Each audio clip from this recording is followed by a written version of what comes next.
Hey, how's it going, guys? I'm honored to be here with Ian Jones from the UK. Before I introduce Ian and all his achievements, and there's a lot of them, I just want to let you guys know why I'm doing this podcast or video. My idea is to do a series of interviews with a number of athletes. So hopefully this is the first one. And my idea is to share some information with the traditional martial arts community about what they would often term as sports martial arts. And for too long, traditional martial arts have kind of like said they're not going to learn and they're not interested in sport martial arts. But I feel that's one of the biggest problems why there's a massive decline in traditional martial arts. And there's a massive reality gap. So when traditional martial artists do try to test their skills, they fail terribly. And so what better way to bridge the gap by getting to know the people that do it, and we can learn some things and realize that we're very similar.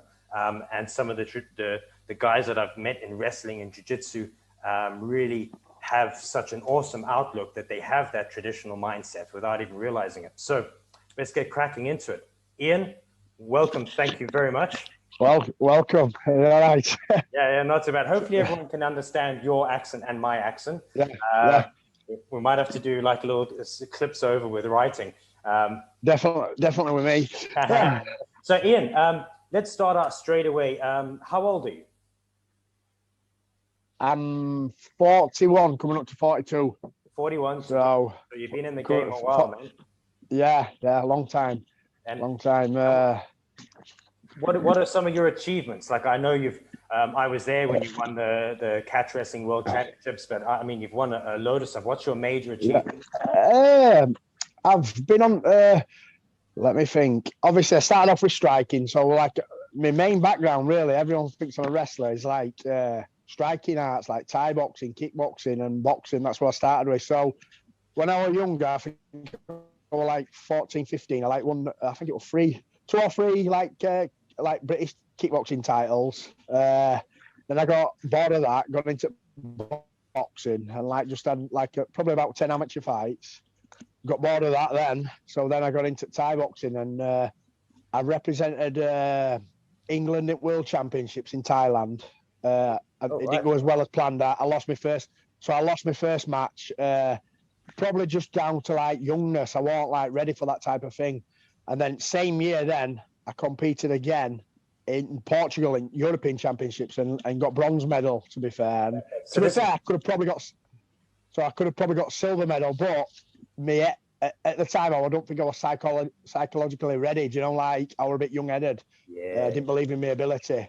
And obviously before that, before I got British team, I'd won like three or four. I think it was three. I fought for 4 British titles. I got robbed of one by a guy called Gary McAllister, who I thought I'd be, who like really big name. His son's Reese McAllister, and he was like my hero. I used to look up to him, and I fought him. He must have had into 100 fights at Thai boxing. I fought him. I was meant to fight amateur, and I fought him as a pro, and I got robbed of a British title by him. Which I thought I won on points, and then I won that year. I won like 3 British titles, all at different weight categories. So that was with Thai boxing, and then obviously I got into MMA. Then probably I think that was 2001, with a guy who used to train me called Andy Cooper, who was an absolute legend. He was probably first cage race champion, and I started doing that. I think I had 20 fights, but I started off really well, but then I started messing about with weight cutting, and my record got a bit depleted. But my goal was to get into UFC. I never quite did. I went for Ultimate Fighter. I went out to Vegas twice, but I never got picked for a show. So I was quite unlucky with that. But I fought 2 winners. Thing is, as well, I fought 2 guys that have won it as well. An Irish guy who's from over your way, Norman Parks, and a guy called Ross Pearson as well, who I fought. They both won it. So, to be fair, back then I probably could have beat it. I was in front on winning, like, and my head wasn't right. You know what I mean? Do you know what? I think my biggest problem, it's not my athletic ability, it used to be my head. And then obviously I've gone to the sports psychology side of things and started to understand how your body works. Yeah. And now I'm a totally different person. Like now I'm probably like I'm 42 now, and I feel at my peak now. It's crazy. So that's probably some of my achievements really. Probably had about 100 different combat competitions, like 100 fights in different sports, like from pancrase, Thai boxing, kickboxing, semi-contact, full contact, MMA, wrestling, freestyle. And what got you into because obviously I know you through catch wrestling, but what got you into wrestling? Was that from starting MMA? Probably because with MMA, I did MMA, and I was basically a Thai boxer with a guillotine and a bit of jiu-jitsu, and I kept getting took down. So I started learning. I think it was freestyle back in, might have been 2008, 2010. My first coach was a guy called Ryan Lord, who's a good friend of him, and he introduced me then to Jimmy Hawthorne, who's a really good wrestling coach, and his sons are all champions, and his daughter. But Tom, there's Tommy, there's Brett, Katie, his daughter, and I forgot the name of the other guy, his other son, but they're all champions at freestyle. And obviously, I started learning to wrestle from them. And then I went on to Y Club, which is in Manchester. Did a bit of wrestling there. And then I think it was 2000. It must have been, in fact, it was 2010. I got into catch wrestling. I met Billy Robinson. I've seen you in some videos, actually. There's some seminar videos. And I was like, I recognize him. That's Ian. Yeah. A long time ago, that. So 2010, I started with catch. And obviously, I went to 2 seminars. And my brother asked Billy, who was the best guy to learn catch in UK. And obviously put me in touch with Roy Wood, and then obviously I met Ian Bromley as well along the way. So probably dropped on to it best there. Do you know what I mean? Yeah, you can't go wrong. Jeez. So yeah, and I think I started with Roy then in 2012. So I'm pretty late to it really when I think about it, because I was in my 30s then. But I've always had that combat experience of competing, so I think that helped a lot. That stood to you, yeah.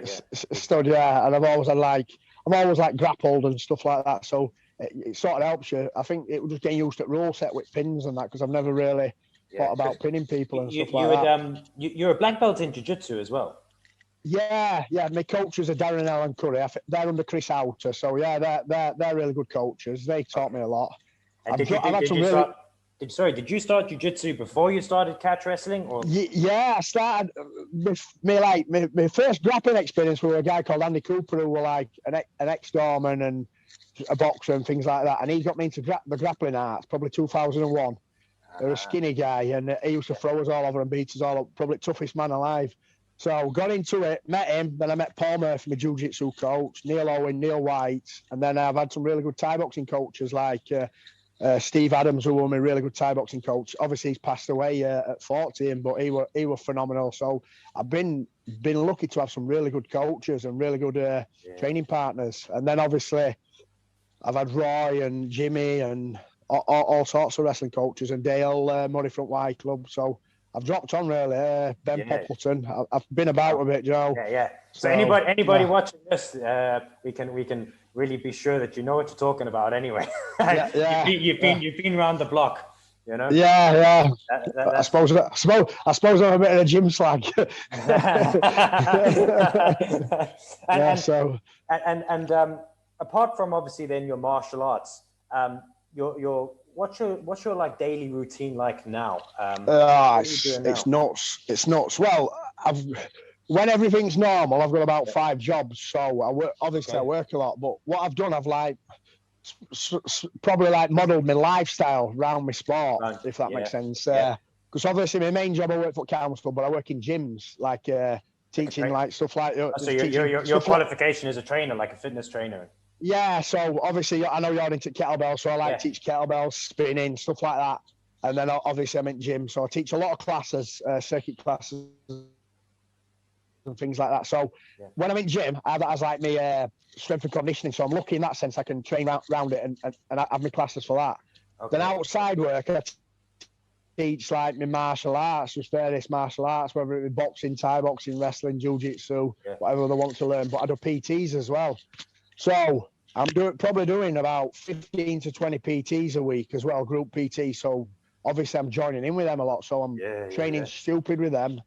Then for my psychology, I work on doors still. So obviously you're still working with psychology because you've got a big angry man. Yeah. You're still working on doors as well. So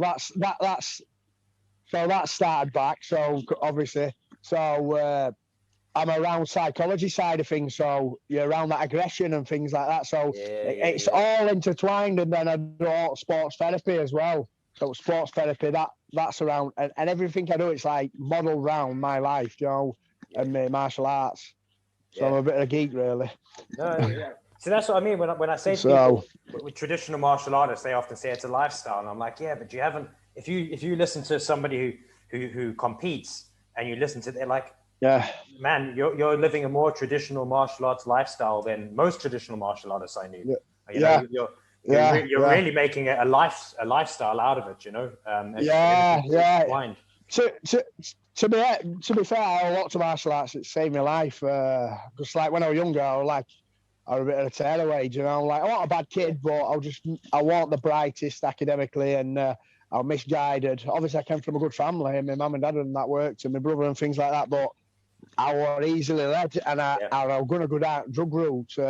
To be fair, because I can remember we bought some. As daft as it sounds, we had no education or anything like that, and at school, and my friend got some drugs, and I can remember having it. It was I'm trying to think what it was, cannabis, and I can remember being sick on it. I said, I'm never having that again. And he goes, oh, we're getting this other thing next week, and we bought some heroin. This is God's honest truth. This 14-year-old bought some heroin. And then I really looked up to my brother, who was really into his fitness. Like he was a bit of a sports model on that when he was younger, that, but obviously got poorly. And he got me into kickboxing and boxing. I used to, every week I was asking him, I said, Ian, can I come training with you? He said, no. And this one day he let me come training. And that was the day they were going to have heroin. And they had my friends had the heroin. Yeah. And I went training, and after that, I never looked back. And I see my mates like years later, a few of them are dead, and like they're all on heroin and stuff like that. And there's me there. I was probably thickest out at lot, least intelligent. I was crap at sport. These guys were, some of them like had trials with Leeds, and they're really intelligent. And there's me there. I couldn't do out, and it saved my life. Do you know what I mean? So literally, there's a day where you could have gone to a heroin addict, and you became a martial arts addict instead. Yeah, one day. And you know, so I've got an addictive personality as well, so that's a scary thing. Yeah. Most martial artists aren't they? Yeah. I'm like one of them. I put 100% into everything I do. So if I'd have been an heroin addict, I'd have been best heroin addict. You would have gone to win it. Yeah, I probably wouldn't have lasted long, but no. There's a short career when it comes to heroin addiction. Yeah. Jeez. Yeah. So and so you were saying about weights and stuff like that. Do you follow a strength and conditioning program as well? Yeah, I do. I've got some weird ways in how I train. Obviously, I'm a big believer. I try and train as many areas as I can. Like, you know, like I'll try and train me like strength and endurance, my power, my chuffing flexibility, my mind. I'm a big believer in training mind. So I'm prepared for every area. Yeah. So I'm a bit like you, I like kettlebells, I like functional training. But what I've been doing lately, because I'm trying to put a bit of weight on, I've been like mainly doing like bodybuilding, like split routine, and I tend to do it over 3 days. I tend to combine my legs with my shoulders because of time purposes and things like that. Because what I found is when I was doing circuits all the time, I'll burn out all over, and then I'll go in resting, all my body ache. But whereas if I like train my chest, my shoulders, and things like that, I know it's probably not as functional. But what I've worked out is I'll do it like say how you do your chest. You might do you might do 4 exercises for your chest. I might do a bench press, a fly, a cable crossover or something like that, and then I'll put something gymnastic in with TRXs or rings for my chest. Yeah. Or I'll put an Olympic lift in. So I'm trying to hit all areas. Sometimes I'll lift heavy, sometimes I'll lift light and things like that. But I try and get it in over 3 days, and I try and train my energy systems as well, like obviously creatine, phosphate, and things like that. And so you're always doing your sports as well. So you're always endurance and all that. Yeah. So I try and beat myself up in gyms. You know, like I think that's what makes you mentally strong. So like when I'm wrestling, that some days I don't want to wrestle or train, and I'll be really burnt out. So what I'll do, I'll train with, because some guys are not as good as me, but they might be bigger or heavier or stronger. Yeah. I'll start from their strength. So I might put them in side position, and I've got to try and get out, or I'll play jiu-jitsu game like when I'm playing guard, and you know. So I try and use their strengths against me. So I'm a big believer as well. Obviously, so I really find it hard for guys I'm not being big-headed. I struggle finding guys in certain areas to be better than me because I've trained that long. So they might be better than me, say, at freestyle wrestling, but I can hold my own with them, or I can hold my own at boxing, or hold my own at Thai boxing.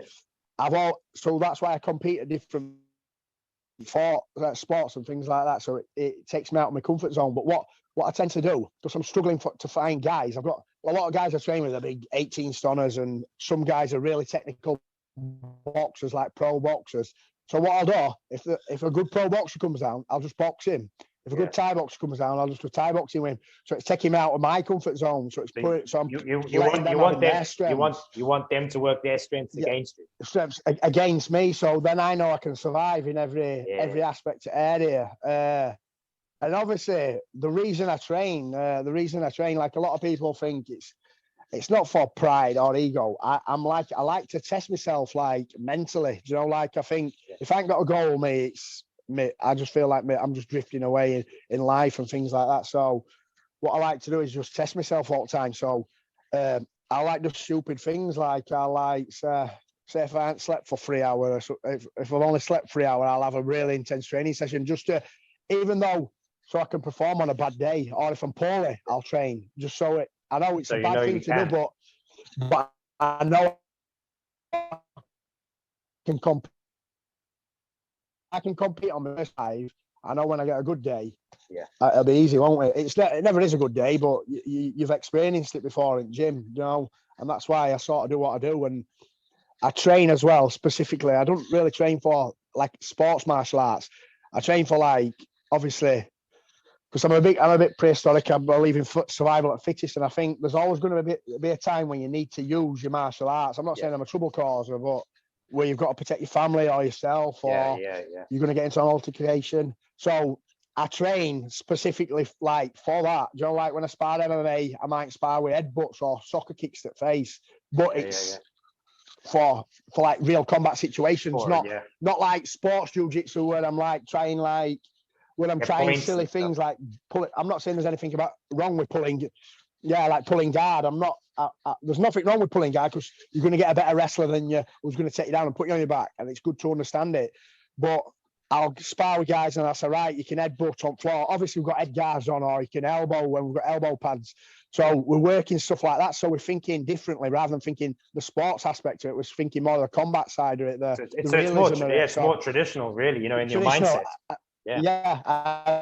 I'm a bit prehistoric, and I think everyone should learn how to fight. Even women, men, kids, everything. I think everyone should, and that's why I do martial arts, really. And it's like people will say, "Why do you do weights? Is it to look aesthetically good?"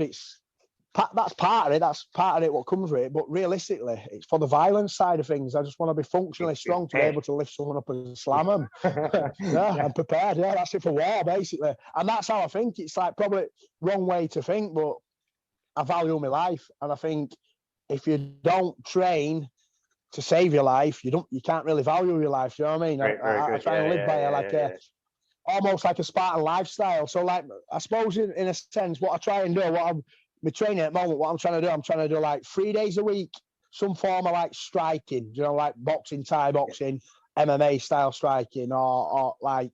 So I try and do that 3 days a week, and then I try and get 3 days a week in like grappling arts, like. I just call it submission wrestling now, because I try and, of course, I compete at that many sports. Obviously, catch, it's like if you go into your back, you're going to get pinned and things like that. I do more submission wrestling. So, like, I just carry on wrestling from bad positions and good positions and things like that. And then I try and get my weights in 3 to 4 times a week. It's normally 3 times a week. And then, obviously, when a fight's coming up, what I tend to do is not ditch my weights, but go more like kettlebell orientated when I'm working everything, and just add in a couple of runs, just to get me ready for competition. But like, so that I try and just get every area in. Do you know what I mean? Then obviously I'm teaching classes at work, so I might be doing 2 classes a day at work. So in a sense, I overtrain. Then is it overtraining? Do you know what I mean? Because I'm like.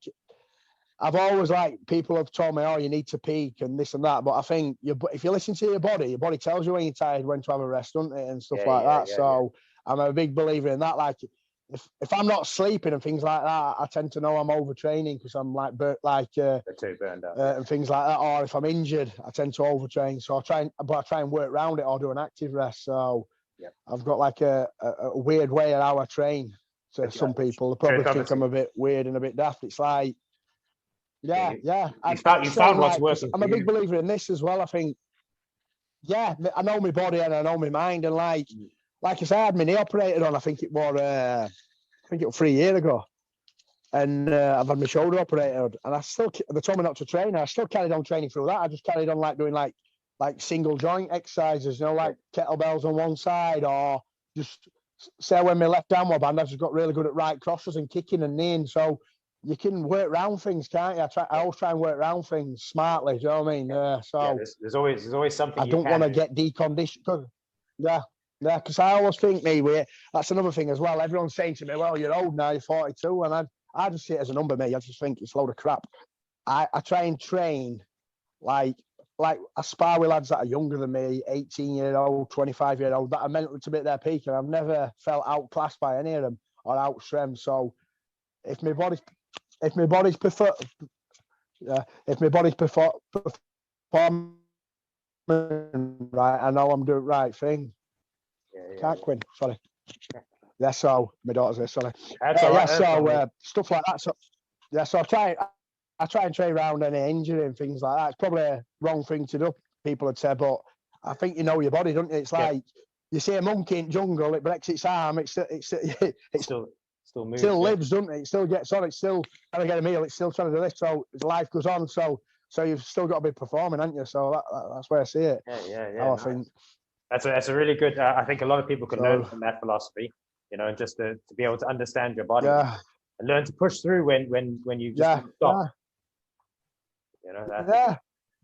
This is what I don't understand as well. It's like your body's a clever thing, doesn't it? When you're tired, it'll tell you when you need to sleep. If when you're hungry, it tells you when you need to drink. It tells you when to eat. And you know when you've ate too much because your buttons feel like they're going to pop and stuff like that. So a lot of people, they want things like diets writing out for them and this and that. A lot of the time, your body's telling you. It's like first time I ever went on a diet, I felt like first 3 letters of diet to die. I felt like I was dying, so I knew straight away it wasn't for me. Now I eat to how I don't follow a diet or anything like that because I'm always trying to put weight on for like competing because I'm always like bottom of my weight category because I don't like dieting.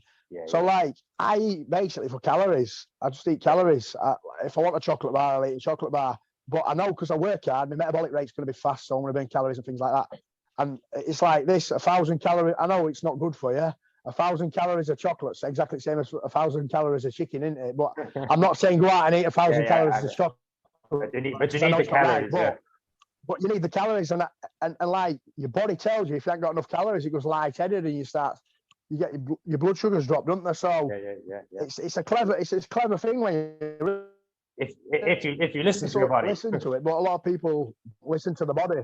Yeah, but a lot of people don't listen to the body. Do you know what I mean? No. And it's saying when I'm. Sorry, you're breaking up. Pardon? Oh no, sorry, you're breaking up for a second. Now I've got your back. And like obviously you touched on that there. That like you're training people obviously, and a lot of people know you for your achievements, but you've actually trained like I've seen some pictures on social media where you've trained like a guy up who's doing MMA. I think he's won a few guys. I forget his. I've trained. To be fair, over years I've been fortunate to train with a lot of guys and train a lot of guys, help a lot of guys. Like over years, I'm trying to think. Like I've trained with them. I've trained. Is there a lad called Peter? Peter, yeah, I've trained Peter. Peter. He's a world champion. I've trained Neil Wayne. He's UFC. He went at UFC. Fought Shane Carwin. I've worked with guys like Mark Day Casey, who's in UFC. Scott Askin in UFC.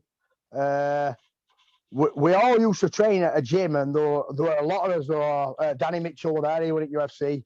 We've trained Jason Ball, Wayne Murray. I've trained with some cracking guys who's all gone on to do bigger things. But we all branched off in those different areas and things like that. But I've worked with some good guys, like some talented guys. Like at the moment, I've been training. I've got to keep it quiet. But I've been helping out a guy who's a professional boxer who's wanting to get into wrestling for his core strength. Oh, right. And Fantastic.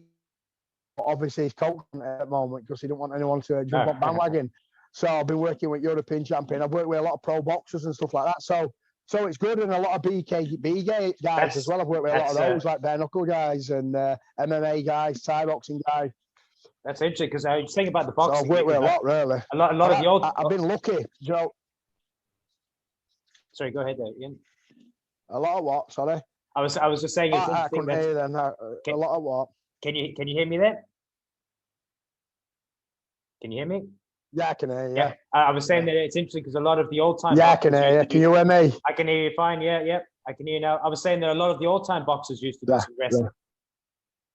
You seen Jack Dempsey and people like that. Yeah. So, well, you look at the new era guys. Machenko, we used to wrestle and judo and jiu-jitsu and sambo. So it's helping them. But like, I had this argument with a guy a bit ago. He's like, he knows a bit about boxing and things like that. He's saying there's no place for wrestling in boxing, but if you understand arm drags and tying up collar ties and bicep control and hip movement, I can like spar with guys who are a really high level boxer, probably better than me at boxing, but I can just tie them up and wear them down. And what I tend to do with the good boxing guys, what I do first round, I drag them into, because a lot of them are used to being aerobic, aren't they, boxing? It's like an aerobic exercise. So what I tend to do, I tend to wrestle them. So I take them into an anaerobic, anaerobic state. So I get the arms pumped. Up and the things like that. So the hands are filled with blood, and then I'll wrestle them. I'll use whizzers, underhooks, and things like that. And I'll go like I'll drop my weight on them, so they're holding me up. Yeah. And then when it comes to later round 2 and 3, my arms are not pumped up. So then I box the heads off. I drag them into energy systems, and it's just understanding what type of energy system a lot of boxers use, or wrestlers. Like less wrestlers, it tends to be anaerobics, or try and drag them into an aerobic. So it's I try and work at their weaknesses. So it's just understanding the sports as it's been. So I think wrestling does help boxing lots, but like people don't understand it. They just think wrestling. They think it is WWF type stuff, but they don't understand it's the art of controlling someone's hips and controlling the head, controlling the biceps, manipulating them into positions. And it's, yourself, because you wrestle, 90% of wrestling is stand up. You're hand fighting. It's like when I wrestle Barnett. 90% of it were hand fighting. People say, "Oh, it's boring," but you're trying to outmaneuver them. You can't get to someone's leg if you can't get by the hands or the head or the hips. So it's understanding that, and that's what people don't understand. They don't understand the I call it the invisible stuff, because you don't really see it. You won't look at it and say, "Oh, he did this and this." It was just a double leg. They don't show you arm drag that set it up, or collar tie that set it up, or Russian 2-on-1. There's small with boxing. It's same with boxing. You'll get a boxing fanatic to say, "Oh, I threw a brilliant right cross," but what they didn't realise is the shifting footwork that set it up, or the jab that set it up. And it's same in football. No one ever says, "Oh," they just look at the goal, don't they? Not everything that came before that. They don't look at Beckham's crossing it in and setting it up, Joe. And that's the thing. And it's same in most sports. I always try and look for the setups, because that's what does the things that sets up big things. I mean, that's the big. So that's where the skill comes in of doing the rounds, and as you say, the hidden stuff that people that are watching don't realize. It is. It's a lot of it's hidden. And do you know something as well? I think you just learn. Like, I'm not saying I'm a technically great wrestler. I could go to a wrestling gym and I look shite, and I could go to a boxing gym but I look shite. But I'm one of them. Like, you'll see guys on pads are really brilliant because it's choreographed, and you'll see guys wrestle. It's choreographed a lot. Like the drills. I'm more an hands-on type of guy. I'm like, I've got a good instinct for it, a good feel. Because all I tend to do is spar. I spar. I started hitting bags and pads and that and things like that and wrestling, but I do drill, but a lot of my drills are live drills. I'll put myself in bad positions and try and wrestle out, and it's all about feel and stuff like that. And what's making you kinesthetically aware. So So you That's have what I like look for. you have no preconceived ideas what you're going to do because you're always doing free stuff. No, It's just you just go on feel. I just put myself in bad positions, and I just think, right, I'm going to wrestle out of this position today, or we're going to start on single legs and try and finish, or they're going to start on a single leg, and it's all about feel, isn't it? You learn through trial and error. Yep. You could show someone a single leg; it don't mean they're going to pull it off. No. Because you've got to get first 3 minutes, you're wrestling hands trying to get to legs, and you might have like 10, if you're lucky, 10 seconds of grabbing someone's leg to finish a leg. So I might start in like a single leg drill. I'll start with single legs, and it might be you've got 2 minutes on a leg and you've got to try and finish it. If I take you down, you start again, take you down, start again. Yeah. So it's like learning how So like all that to finish. That positional sparring. I'm not saying I don't drill, I do yeah. Yeah, that's what a positional spar or like bad case scenarios and things like that. Which or I'll start in a front headlock and say, right, you've got to drag me to that, I've got to escape and things like that. So I do a lot of like bad scenarios, which I think helps better because it makes you mentally tough. Because if you've been there 3 minutes and then a front headlock, you're thinking, Jesus, I'm getting choked or this and that. It learns you not to panic, and I think this is where it helps. It's a good thing. But like wrestling has changed my perspective on combat sports altogether. It's just like it's learnt me so much as a person as well. It makes you a better person. It makes you more humble and things like that, I think, Joe. And it makes it like what they're saying. They all say if you wrestled, it makes everything in life easier. And I suppose like I go to work and people say, oh, so and so said this, or I'm having an interview or a driving test, and they're crying. I'm thinking, what's up with you? I've been fighting in front of 3,000 people, someone trying to knee me in the head or pick me up and slam me, and then you're like, this is the least of my worries. It makes everything in life really, so it makes things easy in life, and that's another reason why I do it. I think everyone should try it once in their life, even if it's on a small show, because it just puts in perspective. Things in life are a lot easier sometimes. So this kind of brings me to my next question: traditional martial arts. You've obviously, you've been around the game for a long time, so I'm sure you've met a lot of traditional martial artists. What would be your advice to them? So like a lot of traditional martial artists, where they're not doing that type of training, they're not doing exactly what you're talking about, the sparring and stuff like that, and they've been training for a while now, and then there's a fear. This fear gets in. They're not used to it. They're not, like. Yeah. So I'm just gonna plug this in 1 second because I think my phone's going dead and I don't want it to go dead. So like you said, I think pressure testing helps with this. Yeah. Right. Can you hear me? I can hear you perfect. Yep. Yeah, sound. So I'm just going to plug that in because I don't want it going off on you. I just think like pressure testing helps a lot with things like that. Right. It might go off. I've got 16%. So I just think pressure testing helps. Putting yourself in bad situations and things like that. So and like I said, like a lot of people, like I've got a guy at the moment who is a bodybuilder and a really nice guy, really knowledgeable guy as well. He's picking up wrestling really well. And because all he were interested in, his granddad were like a pro wrestler. I think it was Kill Martin, Kill Martin, who his wrestling name, a big guy, and he's called Paddy. This guy, he's a good guy, really intelligent guy. And he picks it up, and he's got that training mentality where he trains hard. And like I've been saying to him for a while, you want to try striking. So we started learning how to strike and things like that. And I think it makes you realise that you're not made of glass. Like everyone's scared. Yeah. When you first watch boxing or Thai boxing or anything like that, sparring, it shocks you. You think, Jesus, that looks rough. Like when people are getting hit, and it's same with wrestling. When I first saw wrestling, I saw them getting suplex and that, thinking, Jesus, that looks rough. But it's scary to watch. It makes you cringe, and people are pulling on your legs, and it's horrible. But then you realise what your body can actually go through and what your body can actually take. And I think the first 3 to 4 months, you're getting through that conditioning phase. And I think that's the hardest 3 months. Yeah, the make or break time. Yeah. Because you get lads that saying, I've got tennis elbow, my neck's it, this and that. I said to him, I said, I'm 42-year-old, I've done like 26, 27 years of competing in different sports. And I said, eventually it'll just disappear. Your injuries will just disappear. And you just get conditioned. And I just tell them to man up.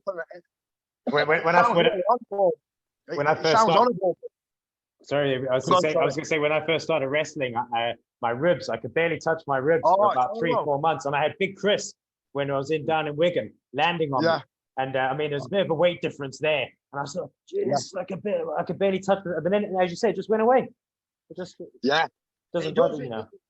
It ages you like a dog, wrestling. I think definitely. It's. I'm just going to plug this in because it's trying to beat me out. Right, we're on. It's charging now. Yeah, so wrestling, it ages you like a dog, I think. But in other respects, it makes you better in other areas, doesn't it? You know, like your life and things like that. Because, like, I see guys my age, me, and they can't do anything. You know, like the fat, the out of shape and stuff like that. Yeah. So I just think it's how you look after your body, what makes a difference, and how conditioned you are. You just get conditioned. Like, I can jump on a wrestling mat, mate. I don't even warm up. A lot of time I don't warm up. I'll roll steady, and then I just intensity goes, and then by like 2 rounds, I feel good. Ready to go. Yeah. Yeah, I've got some weird ways. Like I say, like people say to me, "Why don't you warm up and stretch?" And I just think, well, you never see a big cat stretching before it goes in for a kill, do you? And that's what I say. As long as my lungs are warm, I do warm up when I compete. I always warm up when I compete. But what I'm saying is, when sometimes I can just jump on mat, wear a pair of boxing gloves or wrestling boots and wrestle, and the body gets conditioned to it, and it just becomes a norm. And like now, I'm like conditioned to it. Even when I'm injured, I get through it. And probably one of my biggest inspirations for that was Ian Bromley.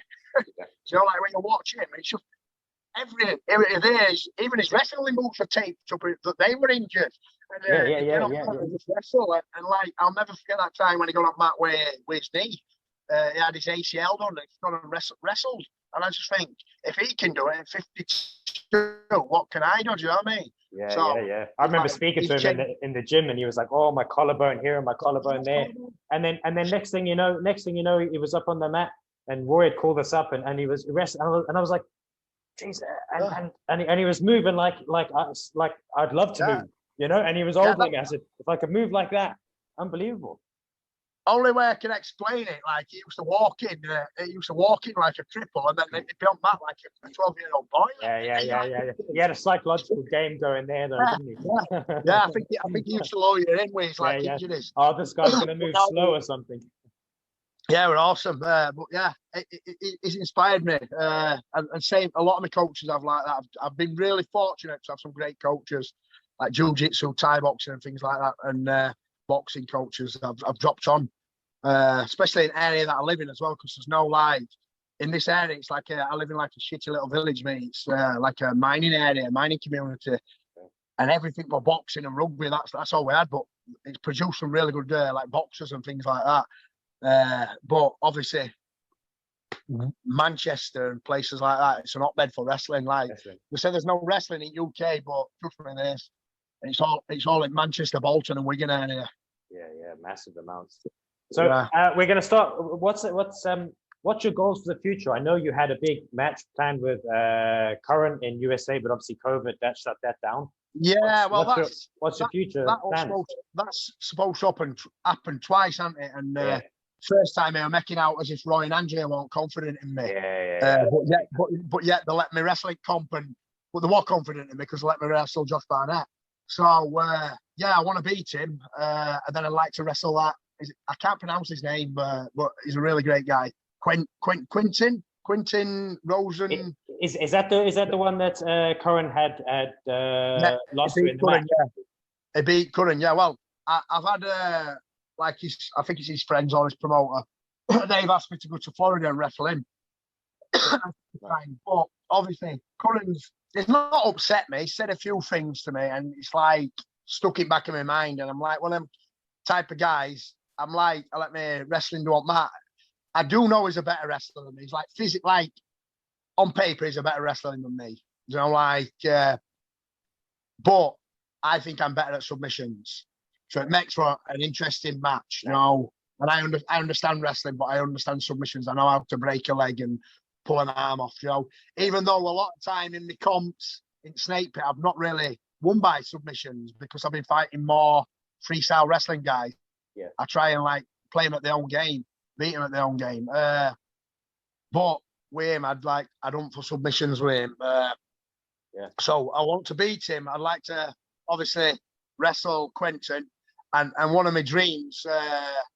One of my friends tried getting it set up for me as well, and they were in negotiations with it, but never came off because of COVID. I'd like to wrestle Sakuraba, just because of who it is. Do you know what I mean? Just like to me, realistically, I've done what I wanted to do in catch. I wanted to prove that a 40-year-old man can win a world title. That age is just a number. Yeah. I wanted to inspire people, inspire kids and people in my area. Do you know, like that? Like basically, I've come from a shithole in an area, and I could have gone drug route and things. I could have gone drug route and things like that. But I've turned my life around through sport. Basically, it saved my life. So I want to inspire people. That's one of my things. Obviously, I want to wrestle all best guys out there. So obviously, your Curran and your Quentin and people like that, I'd like to wrestle them.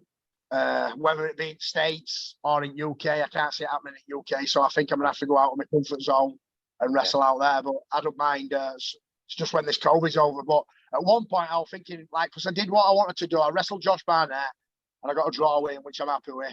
Obviously, it was a crap match because it was just like hand fighting. But he's a big guy. I didn't want him on top of me. No, you don't want to take a chance, and I bet the guys who wanted to beat UK. So probably wrestle them two, and that's me done. And then probably venture into a new sport. I'm thinking about lift weight next, like Thai boxing with headbutts. I think that's going to be the next sport. Win a title at that, and then. So you're not thinking of knitting or anything like that? No, I can't. I wish I could play football, but I can't play football. It's all the sports with no money in as well. So I want to skid into my grave, I think, and collapse. That's it.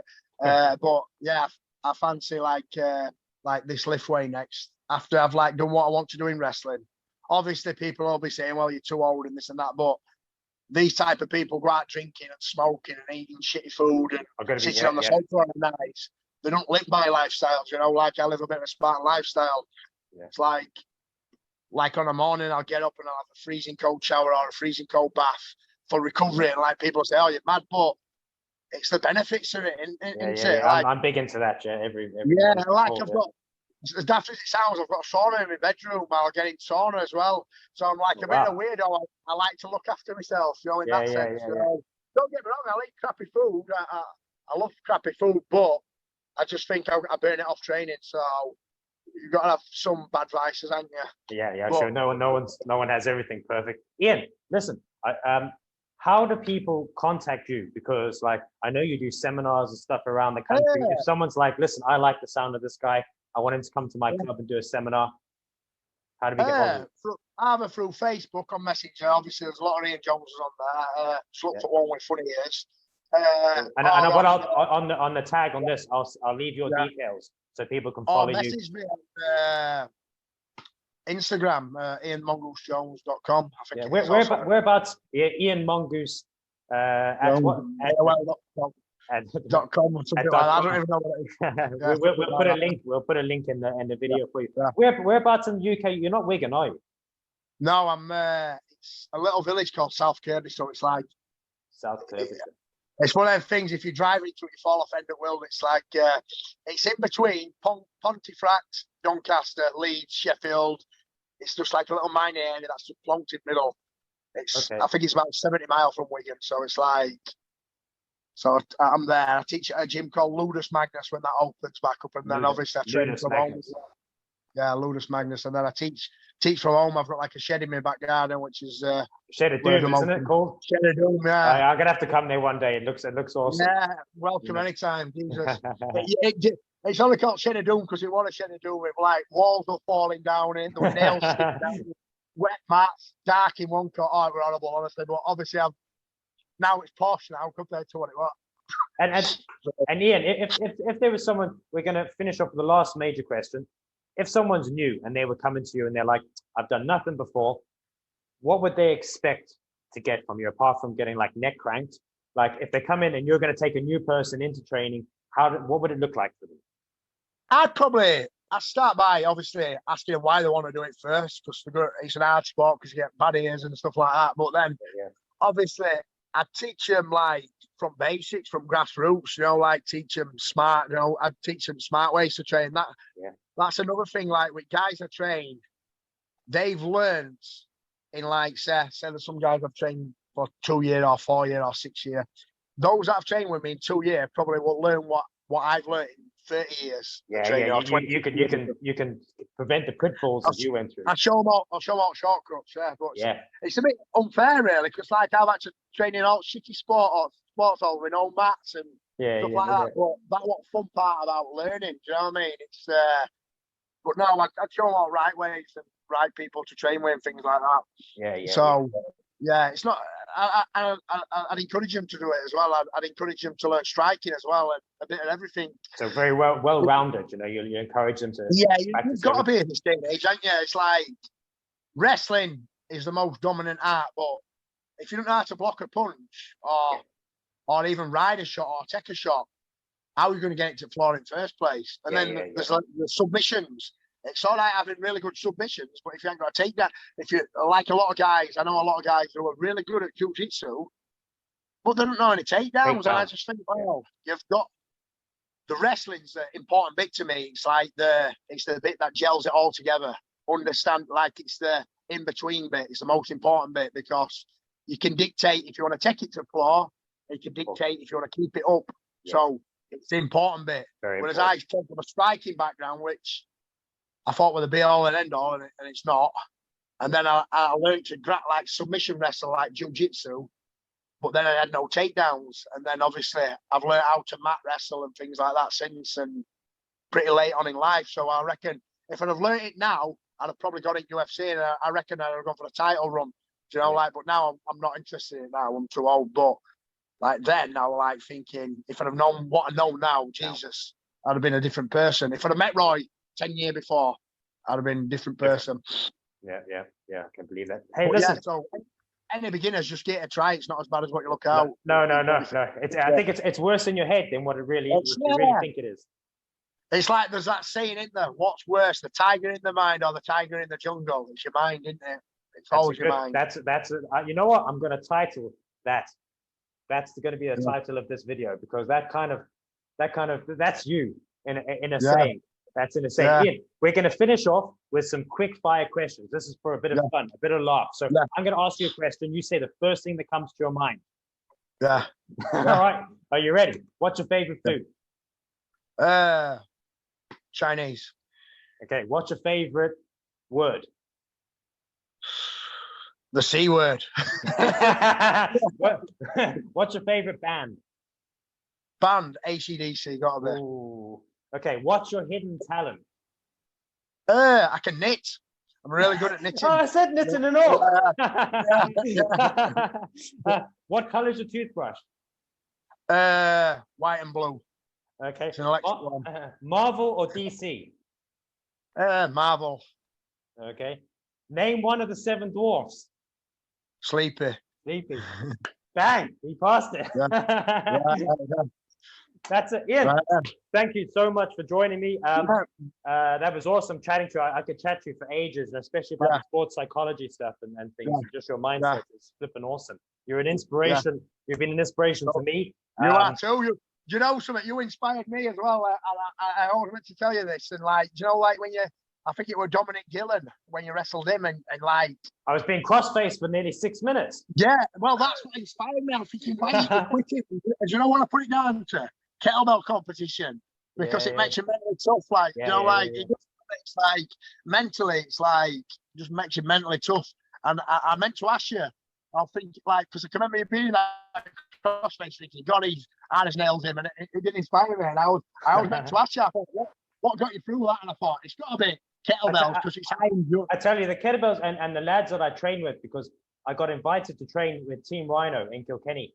And I went in the mornings, and it was just like pro level guys there. Yeah. You know, and I was doing catch of snake pit, and I was thrown in with sharks. So I was just being battered around every morning. Yeah. You know, and it was just like, and I just like when guys would be choking me and doing stuff to me, and I was like, this is like, man, I'm having this done 7 days a week to me daily. Yeah.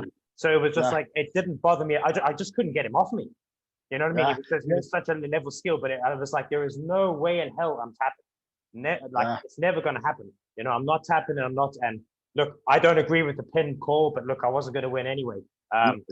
but you know, yeah, I didn't. And actually, my cauliflower ear was swelling up, and I must thank him for it. He blowed it up. So after that match, I got a full blown cauliflower ear. Yeah, that's good. That's good, isn't it? So I got a bit of a what do you say, a ribbon from it.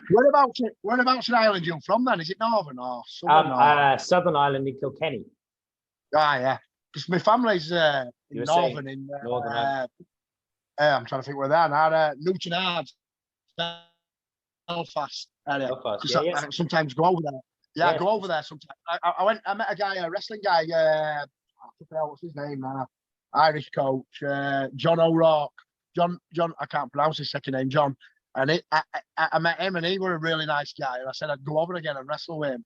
Oh, nice. Yeah. Well, sure. Next time, as I keep saying, whenever you're in Ireland, we'll have to definitely bring you down. Yeah, definitely. To Kilkenny, we'll do the sights, have a pint of Guinness, and I'd love to train with you, Idris. So it'd be. I know a bunch of guys that'd love to train with you. It'd be awesome. Oh, brilliant! I love it. It's probably my favourite place, to be fair, Ireland. Well, you know, look, I'm a little bit biased, but I do like Ireland compared to England. You know. Yeah, it is. But do you know something? I just think the people are nicer. Do you know, like in London and places like Leeds and that, people ain't got time for you. But in Ireland, they make time for you. There is still a bit more of that old school kind of way in Ireland. You know, look, all the busier cities are getting busier, like everywhere. You know, but generally speaking, we're still kind of a little bit slower pace than maybe England for sure.